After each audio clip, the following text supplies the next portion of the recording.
Hi friends, it's me, Miss Carrie. I'm here for your last project of 2020. I believe it's week 14 maybe. I love this project. It's just a really cute holiday project. So you're gonna get 2 bags this week. One bag says tree on it. Inside that bag, you're gonna have this really nice, beautiful clay. You'll also have this triangle shape and then kind of like a rectangle. I tried not to make them all the same size because I love how that looks when they're all together. You'll also have a star. And then you'll have another bag that says tree trimmings. Be careful with that bag. There's so many goodies in it. I know you guys are gonna love it when you open the bag. It's gonna go all over the place. We have all these beautiful decorations for our tree. So I'm gonna bring the camera down. I'm at my home, so I don't have the tripod or not anything to assist me. So I'm gonna do my best, but I'm gonna bring the camera down to show you guys how I'm gonna work with it.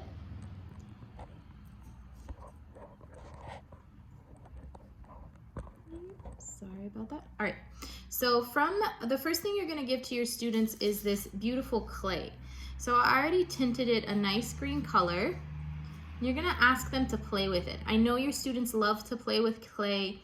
This is all natural and non-toxic, so they can play with it, and it's just a really fun clay to play with. I even still have some dye on my fingernails. But your students are gonna play with it. You can have them do some simple hand building skills. And again, that would be making it into a ball, so rolling it. They can also roll it between their hands.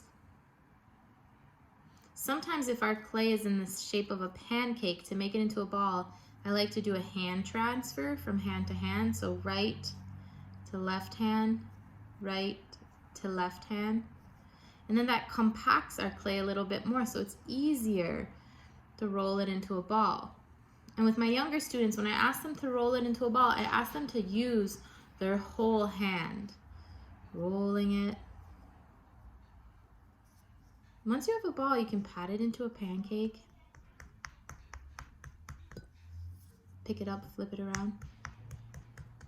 Pick it up, flip it around. You can alternate your hands, left and right, right and left. Once you have it into a nice dollar size, a little bit bigger than a silver dollar pancake, you can roll it up again. Make it into a snake by going up and down. So these are all simple hand building skills. And why these are important is you're crossing the median line in your body, so you're asking your right hand to work with your left hand. Your brain has to do a lot more work, but it's just simple hand building skills. And what that does, it builds up hand and eye coordination. It's great for our little friends, and it also builds up a lot of confidence for our older friends, because when they make something, it kind of happens right in front of their eyes. So you can continue, you can have your students play with this clay for as long as they want. If I was in the class, I would add some tools, but you guys can do simple tools like popsicle sticks, pipe cleaners, and they can just kind of poke it and let them play with it. And sometimes just giving them just clay and time, they'll start making their own thing and let their imagination grow. And that's what you want. You want them to slow down and just play.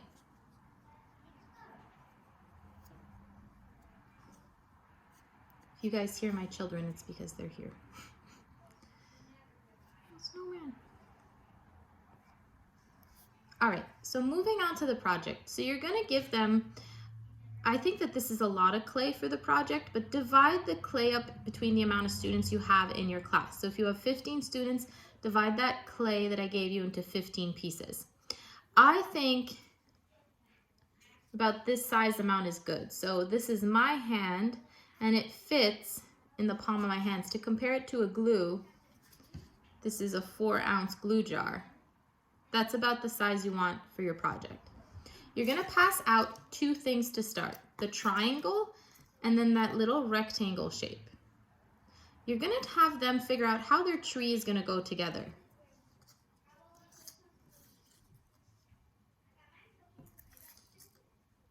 They can think about the side that they want. It's okay if their trunk grew like that, their tree is wider. If their tree grew like this, their tree is higher. You can have them count the points on their triangle. 1, 2, 3. You can have them count the side on their trunk. 1, 2, 3, 4. So let them explore this. So now they have these 3 things in front of them. What you guys are going to do, you're going to pass around the glue, and you're going to be in control of the glue. So you're going to squeeze some glue on your tree. You're going to have them pinch and press their clay all over that shape. So they're following this shape. So by following this shape, we're doing shape recognition, right? It's repetitive. We've already counted the sides and the corners, but we're repeating it. We're filling in the triangle shape. Now, if you see, I pressed my clay, but I still have some areas that are still open. So I'm gonna encourage my students to fill in those areas. My fingers are gonna get a little gluey, and that's okay. I should have also mentioned that when you pull out your clay, if it feels a little bit wet, a little bit sticky, there's a little cup of flour. You guys can mix a little bit of flour into that clay. Or let your students mix it in. Have them pinch up some dry flour and press it on, mix it into it. So now, if I look at my triangle, it's all filled, but I still have this trunk. So you're gonna ask your students, do they wanna put their trunk on the outside of their tree? Do they wanna kind of sneak it in and hide it underneath? That's what I'm gonna do. So all I did is my clay was pressed down, and I just wedged it, pushed it right under that clay. So I pushed it into my clay, but now it's covering that top part.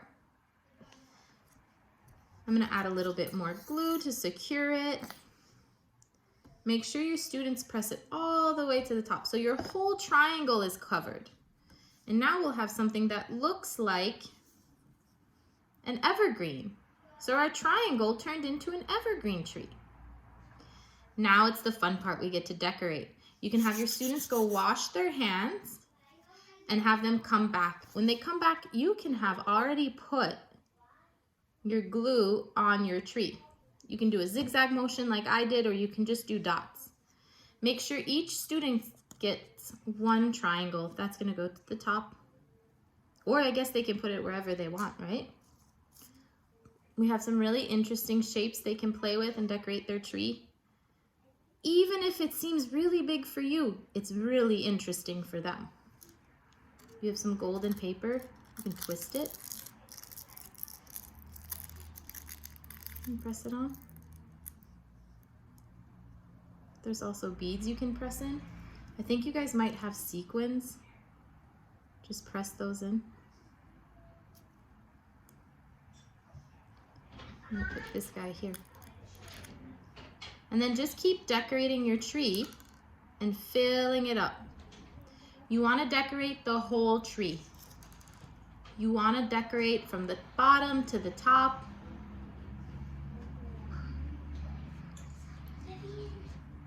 Just keep decorating your tree.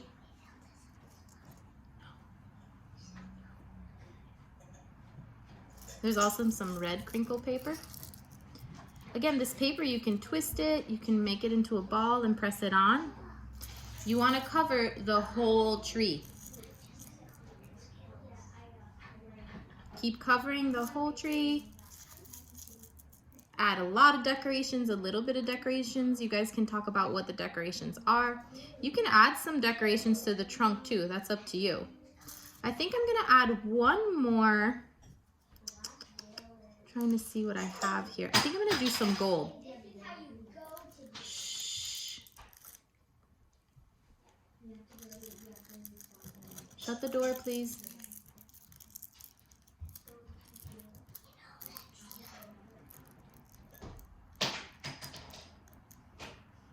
So here you go. So this is my finished tree.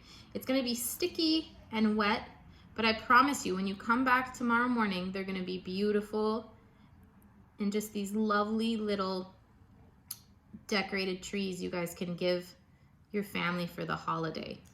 You can also add the date at the top. I would probably put the date and the name on the back. But yeah, here's your little ornament, or I guess it's not an ornament, it's just a little decoration, right? Bring you guys back up. But yeah, so I hope you guys have a nice, safe, and healthy holiday. I'll see you guys after the holiday in 2021. And yeah, it was really nice working with you guys. Bye.